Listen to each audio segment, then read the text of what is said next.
Hi friends, welcome to my YouTube channel. ಸ್ನೇಹಿತರೆ, ನೀವು ಕೂಡ ಗೃಹಲಕ್ಷ್ಮಿ ಯೋಜನೆಗೆ ಅರ್ಜಿಯನ್ನು ಸಲ್ಲಿಸಿ ಗೃಹಲಕ್ಷ್ಮಿ ಯೋಜನೆಯ 1ನೇ ಕಂತಿನಿಂದ ಹಿಡಿದು 5ನೇ ಕಂತಿನವರೆಗೆ ಅಂದರೆ ಟೋಟಲ್ 10,000 ರೂಪಾಯಿಗಳನ್ನು ನೀವು ಪಡೆದುಕೊಂಡಿದ್ದೀರಿ ಅಂತಂದರೆ, ಇನ್ನೂ ಕೂಡ ಸಾಕಷ್ಟು ಮಹಿಳೆಯರು ಗೃಹಲಕ್ಷ್ಮಿ ಯೋಜನೆಗೆ ಅರ್ಜಿಯನ್ನು ಸಲ್ಲಿಸಿದ ನಂತರ ಇನ್ನೂ ಕೂಡ 1ನೇ ಕಂತನ್ನು ಪಡ್ಕೊಂಡಿಲ್ಲ, 2ನೇ ಕಂತನ್ನು ಪಡೆದುಕೊಂಡಿಲ್ಲ. ಟೋಟಲ್ 5 ಕಂತನ್ನು ಒಟ್ಟು 2,000 ರೂಪಾಯಿನೂ ಕೂಡ ನನಗೆ ಕನಿಷ್ಠ 2,000 ರೂಪಾಯಿನೂ ಕೂಡ ಬಂದಿಲ್ಲ ಅನ್ನೋರಿಗೆ ಈ ಒಂದು ಯೋಜನೆ ಅಂದರೆ ಈ ಒಂದು ಖಾತೆ ನಿಮಗೆ ಹೆಲ್ಪ್ಫುಲ್ ಆಗುತ್ತೆ. ಯಾಕಂದರೆ ಈ ಒಂದು ಖಾತೆಯನ್ನು ನೀವು ತೆರೆಯೋದ್ರ ಮೂಲಕ ಒಟ್ಟು 10,000 ರೂಪಾಯಿಗಳು ಅಂದರೆ 1ನೇ ಕಂತಿನಿಂದ ಹಿಡಿದು 5ನೇ ಕಂತಿನ ಹಣ ಟೋಟಲ್ ಒಟ್ಟು ಅಮೌಂಟು 10,000 ರೂಪಾಯಿಗಳನ್ನು ನೀವು ನಿಮ್ಮ ಖಾತೆಗೆ ಜಮಾ ಮಾಡಿಸಿಕೊಳ್ಬಹುದು ಒಂದು ವೇಳೆ ನೀವು ಗೃಹಲಕ್ಷ್ಮಿ ಯೋಜನೆಗೆ ಅರ್ಜಿಯನ್ನು ಸಲ್ಲಿಸಿದರೆ. ಹಾಗಾದರೆ ಸ್ನೇಹಿತರೆ, ಆ ಒಂದು ಸರ್ಕಾರ ತಿಳಿಸಿರ್ತಕ್ಕಂತಹ ಆ ಒಂದು ಖಾತೆ ಯಾವುದು, ಆ ಒಂದು ಖಾತೆಯನ್ನು ಎಲ್ಲಿ ಓಪನ್ ಮಾಡ್ಕೋಬೇಕು, ಜೊತೆಗೆ ಎಷ್ಟು ಅಮೌಂಟನ್ನು ಕೊಟ್ಟು ನಾವು ಈ ಒಂದು ಖಾತೆಯನ್ನು ಓಪನ್ ಮಾಡ್ಕೋಬೇಕು ಅನ್ನೋದನ್ನು ಈ ಒಂದು ವಿಡಿಯೋದ ಮೂಲಕ ನೀವು ತಿಳ್ಕೊಬೋದು.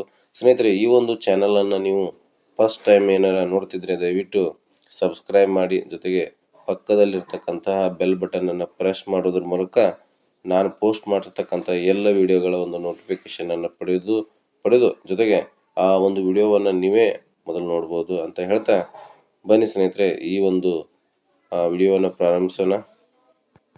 ಸ್ನೇಹಿತರೆ, ಸರ್ಕಾರ ಜಾರಿಗೆ ತಂದಿರತಕ್ಕಂಥ ಎಲ್ಲ ಯೋಜನೆಗಳು DBT ಮೂಲಕ ಅವರ ಅಂದರೆ ಫಲಾನುಭವಿಗಳ ಖಾತೆಗೆ ಹಣವನ್ನು ವರ್ಗಾವಣೆ ಮಾಡೋದರಿಂದ ಕಂಪಲ್ಸರಿ ಖಾತೆ ಬೇಕಾಗುತ್ತೆ. ಅದ್ರ ಜೊತೆಗೆ ಆ ಖಾತೆಗೆ ಆಧಾರ್ ಸೀಡಿಂಗ್ ಆಗಿರಬೇಕು, ಜೊತೆಗೆ NPC ಆಗಿರಬೇಕು.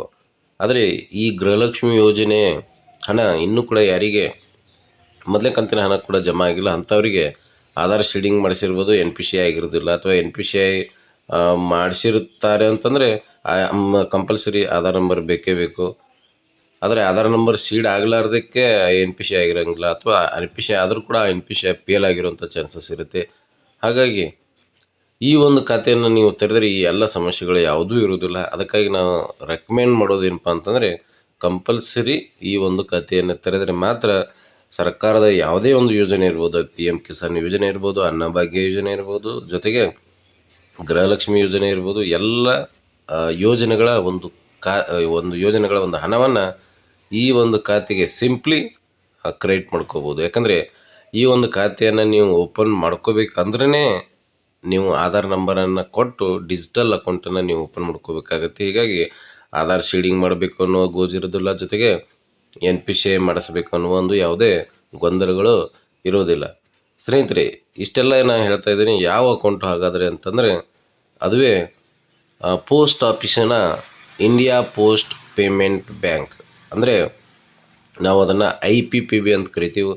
ಈ ಒಂದು IPPB ಖಾತೆಯಲ್ಲಿ ಸಾಕಷ್ಟು ವಿಶೇಷತೆಗಳನ್ನು ನಾವು ಕಾಣ್ಬೋದು. ಯಾಕಂದರೆ ಪ್ರತಿಯೊಂದು ಅಕೌಂಟನ್ನು ನಾವು ಓಪನ್ ಮಾಡಬೇಕಾದ್ರೆ ಮೊದಲು ಅಕೌಂಟ್ ನಂಬರನ್ನು, ಅಕೌಂಟ್ ಓಪನಿಂಗ್ ಫಾರ್ಮ್ ಕೊಡಬೇಕಾಗುತ್ತೆ. ಜೊತೆಗೆ ಆಧಾರ್ ಕಾರ್ಡ್, ಪ್ಯಾನ್ ಕಾರ್ಡ್ ಮತ್ತು ಪಾಸ್ಪೋರ್ಟ್ ಸೈಜ್ ಅಳತೆಯ ಒಂದು ಭಾವಚಿತ್ರಗಳನ್ನು ನಾವು ಕೊಡಬೇಕಾಗುತ್ತೆ, ಯಾವುದೇ ಒಂದು ಬ್ಯಾಂಕ್ ಅಥವಾ ಬೇರೆ ಕಡೆ ಎಲ್ಲೇ ಒಂದು ಖಾತೆಯನ್ನು ತೆರಬೇಕಾದ್ರೆ.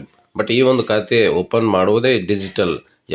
ಈ ಒಂದು ಖಾತೆ ಫುಲ್ಲಿ ಪೇಪರ್ಲೆಸ್ ಆಗಿರುತ್ತೆ. ಯಾಕಂದರೆ ಈ ಒಂದು ಖಾತೆಯನ್ನು ಕೇವಲ ಆಧಾರ್ ಕಾರ್ಡ್ ನಂಬರ್ ಎಂಟ್ರಿ ಮಾಡಿ ಆಧಾರ್ ಕಾರ್ಡಿನ ಒಂದು UID ಇಂದ ಡಾಟಾ ಫೆಚ್ ಆಗುವುದರಿಂದ ಎಲ್ಲ ಇನ್ಫಾರ್ಮೇಷನ್ನು, ಆಧಾರ್ ಕಾರ್ಡ್ನಲ್ಲಿರುವಂಥ ಎಲ್ಲ ಇನ್ಫಾರ್ಮೇಷನ್ನು ಆಟೋಮೆಟಿಕ್ ಫೆಚ್ ಆಗೋದ್ರಿಂದ ಈ ಒಂದು ಖಾತೆ ಫುಲ್ಲಿ ಡಿಜಿಟಲ್ ಆಗಿರುತ್ತೆ. ಜೊತೆಗೆ NPC ಮಾಡಿಸುವಂಥ ಅವಶ್ಯಕತೆ ಈ ಒಂದು ಖಾತೆಯಲ್ಲಿ ಇರುವುದಿಲ್ಲ. ಸ್ನೇಹಿತರೆ, ಗೃಹಲಕ್ಷ್ಮಿ ಯೋಜನೆಯ ಹಣ 2,000 ರೂಪಾಯಿ ಜಮಾ ಆಗಬೇಕು ಅಂತಂದರೆ ಸರ್ಕಾರವೇ ಈ ಒಂದು ಖಾತೆಯನ್ನು ರೆಕಮೆಂಡ್ ಮಾಡಿದೆ ಅಂತಲೇ ಹೇಳ್ಬೋದು. ಯಾಕಂದರೆ ಈ ಒಂದು ಖಾತೆ ಡಿಜಿಟಲ್ ಇರೋದರಿಂದ ಈ NPC ಮಾಡಿಸ್ಬೇಕು, ಆಧಾರ್ ಶೀಡಿಂಗ್ ಮಾಡಿಸ್ಬೇಕು ಅನ್ನುವ ಯಾವುದೇ ಒಂದು ಗೊಂದಲಗಳು ಈ ಒಂದು ಖಾತೆಗೆ ಇರುವುದಿಲ್ಲ. ಹಾಗಾಗಿ ಈ ಪೋಸ್ಟ್ ಆಫೀಸಿನ IPPB ಅಕೌಂಟಿನ ಒಂದು ಫೀಚರ್ಸ್ಗಳನ್ನು ನಾವು ನೋಡೋದಾದರೆ, ಕೇವಲ 10 ವರ್ಷ ಮೇಲೆ ಇರ್ತಕ್ಕಂಥ ಒಬ್ಬ ವ್ಯಕ್ತಿ ಈ ಒಂದು ಖಾತೆಯನ್ನು ಓಪನ್ ಮಾಡ್ಕೋಬೋದು.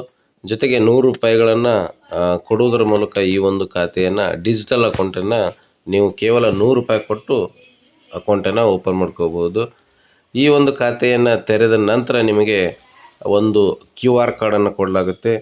ಆ QR ಕಾರ್ಡ್ ಕೇವಲ ಪಾಸ್ಬುಕ್ ಥರ ಅದು ಕೆಲಸ ಮಾಡೋದರಿಂದ ಆ QR ಕಾರ್ಡ್ ಮೂಲಕನೂ ನೀವು ಡಿಪಾಸಿಟ್ ವಿಡ್ರಾಲ್ ಮಾಡ್ಬೋದು. ಜೊತೆಗೆ ನಿಮ್ಮ ಮೊಬೈಲ್ ನಂಬರು, ನಿಮ್ಮ ಆಧಾರ್ ನಂಬರ್ ಮೂಲಕ ನೀವು ಡಿಪಾಸಿಟ್ ಮತ್ತು ವಿಡ್ರಾಲನ್ನು ಮಾಡ್ಕೋಬೋದು ಈ ಒಂದು ಖಾತೆಯಿಂದ. ಅದಲ್ಲದೆ ಈ ಒಂದು ಖಾತೆಯಿಂದ ನೀವು NEFT ಮಾಡ್ಬೋದು, RTGS ಮಾಡ್ಬೋದು, ಜೊತೆಗೆ IMPS ಅಂತ ಬರುತ್ತೆ, ಅದನ್ನು ಕೂಡ ನೀವು ಈ ಒಂದು ಖಾತೆಯ ಮೂಲಕ ನೀವು ಮಾಡ್ಕೋಬೋದು.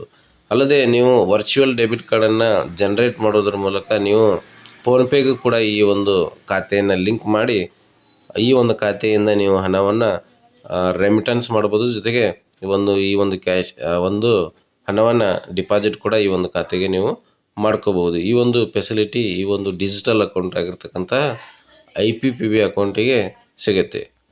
ಸ್ನೇಹಿತರೆ, ಸರ್ಕಾರ ಕೂಡ ಈ ಒಂದು ಅಕೌಂಟನ್ನು ಎಸ್ಪೆಷಲಿ ರೆಕಮೆಂಡ್ ಮಾಡುತ್ತೆ. ಯಾಕಂದರೆ ಈ ಒಂದು ಖಾತೆಯನ್ನು ಡಿಜಿಟಲ್ ಅಕೌಂಟ್ ಆಗಿರೋದ್ರಿಂದ NPCI ಮಾಡೋದು ಮತ್ತು ಆಧಾರ್ ಸೀಡಿಂಗ್ ಮಾಡುವುದು ಈ ಒಂದು ಖಾತೆಗೆ ಅವಶ್ಯಕತೆ ಇರುವುದಿಲ್ಲ. ಯಾಕಂದರೆ ಈ ಒಂದು ಖಾತೆ ಓಪನ್ ಮಾಡೋದೇ ಆಧಾರ್ ಕಾರ್ಡ್ ನೀಡೋದರ ಮೂಲಕ. ಹೀಗಾಗಿ ಸರ್ಕಾರವು ಕೂಡ ಗೃಹಲಕ್ಷ್ಮಿ ಯೋಜನೆ ಇರ್ಬೋದು, ಅನ್ನಭಾಗ್ಯ ಯೋಜನೆ ಇರ್ಬೋದು, ಅಥವಾ PM ಕಿಸಾನ್ ಇರ್ಬೋದು, ಇನ್ನೊಂದು ಯಾವುದೇ ಒಂದು ಸಬ್ಸಿಡಿ ಇರ್ಬೋದು, LPG ಸಬ್ಸಿಡಿ ಇರ್ಬೋದು, ಈ ಎಲ್ಲ ಅಮೌಂಟ್ಗಳು ಈ DBT ಮೂಲಕ ಕ್ರಿಯೇಟ್ ಆಗಬೇಕಂತಂದರೆ ಈ ಒಂದು ಖಾತೆ ಕಂಪಲ್ಸರಿ ಮಾಡಿಸಬೇಕು ಅನ್ನೋದು ಸರ್ಕಾರದ ಒಂದು ಉದ್ದೇಶ. ಹಾಗಾಗಿ ಈ ಒಂದು ಖಾತೆಯನ್ನು ನೀವು ತೆರೆದರೆ ಗೃಹಲಕ್ಷ್ಮಿ ಯೋಜನೆಯ ಮೊದಲನೇ ಕಂತು ಯಾರಿಗೆ ಬಂದಿಲ್ಲ, ಅಪ್ ಟು 5ನೇ ಕಂತುವರೆಗೆ ಯಾರಿಗೆ ಬಂದಿಲ್ಲ, ಈ ಒಂದು ಖಾತೆ ಮೂಲಕ ಆ ಎಲ್ಲ ಅಮೌಂಟನ್ನು ನೀವು ಪಡೆದುಕೊಳ್ಬೋದು.